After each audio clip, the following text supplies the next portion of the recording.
Hey, I think I have one more video or one more book to talk to you about. Let me see if I can find the actual book.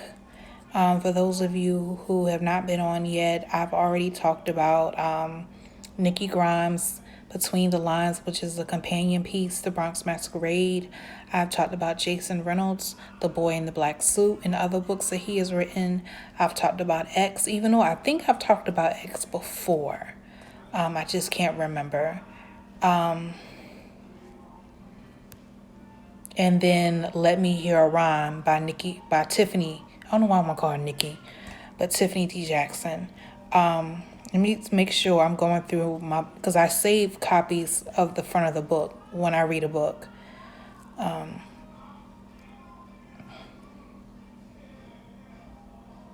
Okay, here's the last one that I have not done a book review for. So this one's called Sky Full of Stars. You wouldn't know what this book is about by looking at the title, I'll admit. There's a certain line that she says in the book that ties it all together. What I love about this book, that this is the second book I think I've read, or if not third, that's built during a very tumultuous time where Black people are deciding, are we going to keep taking how they treating us, or are we going to stand up for it? So, and excuse me that I forgot names and I don't have the book in front of me because this is a book I actually got from the public library and I already turned it back in. But this is by Linda Williams Jackson. What I love about it, if you have a young girl, Rose, that's her name. Her name is, matter of fact, her name is Rosa. And Rosa is dealing with stuff that our kids still deal with now, where her dad's across town, is build a new family with a new wife and kids. She doesn't even see her dad, even though they live in the same town.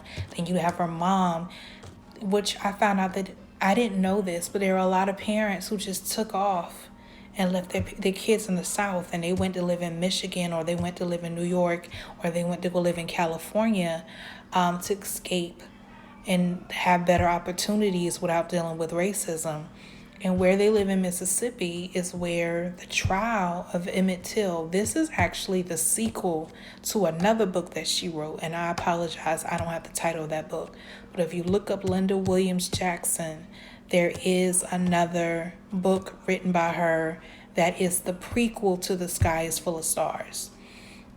So again, at the beginning, during that particular book, they're taking you through the trial of Emmett Till. And this particular book, the trial just ended.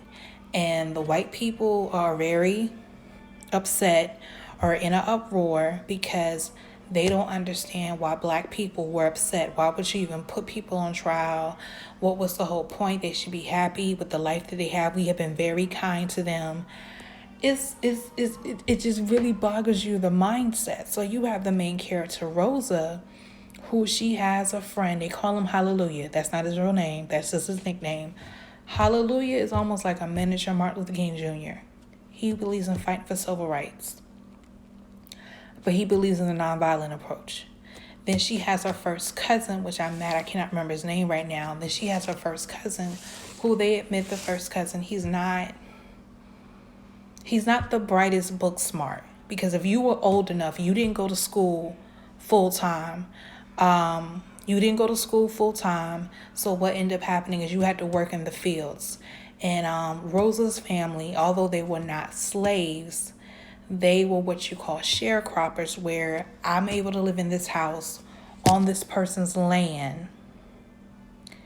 And as a result, you're not really living there for free because you're still farming their land. So it was like a form of slavery. The compensation was they lived in this shack. There's one room shack on their land. So then Rosa, she was expected to go to she went to school part-time, and then she went to, she worked on the land. Rosa was treated like a stepchild, which we realized later on, the grandmother dealt with colorism. It was like the lighter of your skin, the better you were off versus you being dark skinned. And I didn't realize that to the end of the book. And The grandmother didn't believe in fighting the system. We're living good. We're having a good life here. There's nothing wrong with this. Rosa's starting to question because she's been offered the opportunity to go live up in Michigan with her aunts. Whether she should stay or go, because she's I'm tired of dealing with the injustice and she wants to stand up for her rights. And even though she hears them from Hallelujah, she has her first cousin who come to find out the first cousin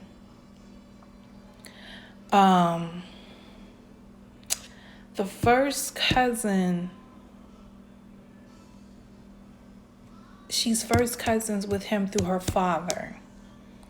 And the guy sees her father all the time, so he would relay messages and say, well, he's doing this and he's doing that. But he's, to me, like your Malcolm X approach before there was a Malcolm X. They taking us out, they trying to scare us. We should scare them. We should kill them. Because what was happening in Mississippi is random black people were being just killed. And it wasn't necessarily the fact that they were trying to register to vote.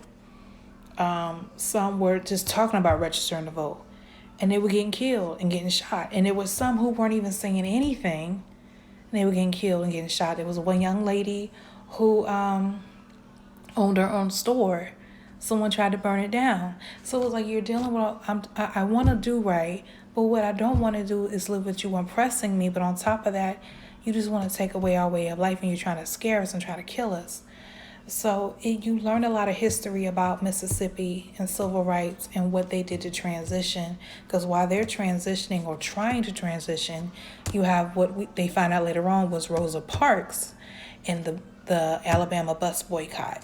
So I definitely recommend this book because it shows you how civil rights wasn't necessarily... Like a lot of people think that Martin Luther King was, he was like in his 20s and his 30s when he got started, I want to say. It was young people. And Rosa is like 15, I want to say. And then you have Hallelujah, who's like a year older than her. And they wanted change. And they were willing. And they were trying to figure out what can we do to enforce change. But at the same time, Rosa doesn't know, am I brave enough to be like Hallelujah? Or am I brave enough to even be like my cousin? Well, I mean, how do you put up with this? Especially when they started hearing more and more people's houses getting burned down and the crosses, the KKK was coming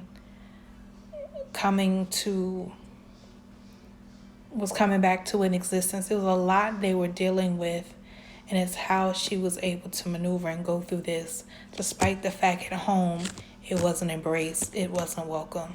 So I strongly recommend this book.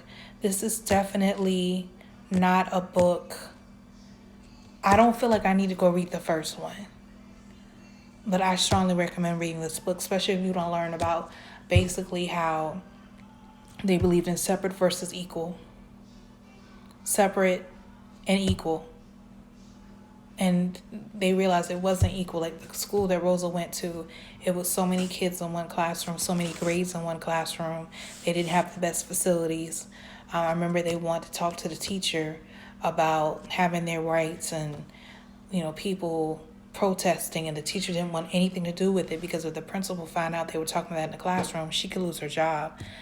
And how they didn't have the best facilities.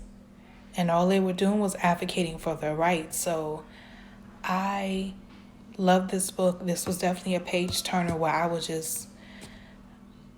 read this in less than a week, and this was over 300 pages, I want to say also. But the author admitted that she lived in the town where Rosa lived in. So it was kind of like, but that wasn't her per se. But I think she experienced some of those things and she was able to narrate into Rosa's character. But again, it's an awesome read. And it just again shows you how it just wasn't older people. A lot of college people led the civil rights movement, but a lot of people don't know about the little kids. As a matter of fact, there's a documentary on that.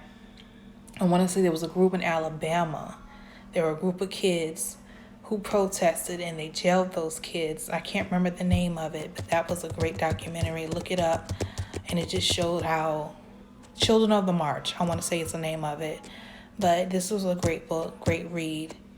Happy reading.